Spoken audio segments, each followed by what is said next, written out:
আসসালামু আলাইকুম, সবাই কেমন আছেন? তো আশা করি সবাই ভালো আছেন। তো ফাইন্যান্স রাব্বি চ্যানেলের পক্ষ থেকে সবাইকে স্বাগতম। আপনারা যারা চ্যানেলে নতুন আছেন তারা অবশ্যই সাবস্ক্রাইব করে দেবেন এবং কমেন্ট করে ভিডিও সম্পর্কে অবশ্যই জানাবেন। তো আপনাদের মূল্যবান সময় নষ্ট না করে সরাসরি ভিডিও শুরু করতেছি। তো আজকের ভিডিওর বিষয় হচ্ছে যে আমরা হেডফোন সবাই ব্যবহার করে থাকি। তো হেডফোনের নিচে ছোট একটা ছিদ্র থাকে। এই ছিদ্রটা আসলে কি সেটা আমি আপনাদেরকে বলবো। এটা হয়তো অনেকেই জানে না বা অনেকে জানে। তো এই সঠিক অ্যান্সারগুলো দেওয়ার জন্য আজকে আমি আসছি। তো আমি আপনাদেরকে গুগল নিউজের কিছু অংশ পড়ে শোনাচ্ছি। গান শুনতে পছন্দ করে না এমন মানুষ খুব কমই আছে। অবসরে কিংবা চলতি পথে কানে হেডফোন গুঁজে গান শোনেন। যেখানেই যান না কেন স্মার্টফোনের সঙ্গে হেডফোন নিত্য সঙ্গী। বর্তমানে অনেক ওয়্যারলেস হেডফোন পাওয়া যায় যা বহন করা সহজ, আবার ব্যবহারও করাও অনেক সহজ।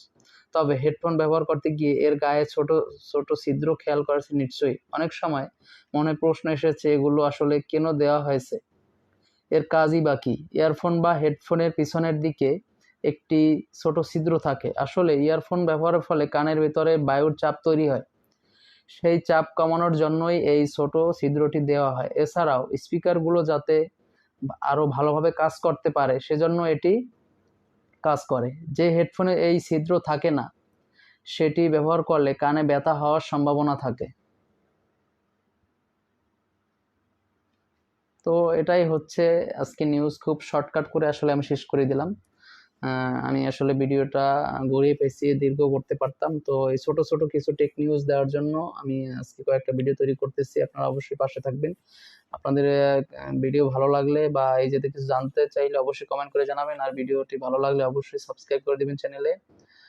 তো আমি কথা বাড়াচ্ছি না। ধন্যবাদ, সবাই ভালো থাকবেন। অন্য কোনো ভিডিওতে দেখা হবে আবার। আসসালামু আলাইকুম।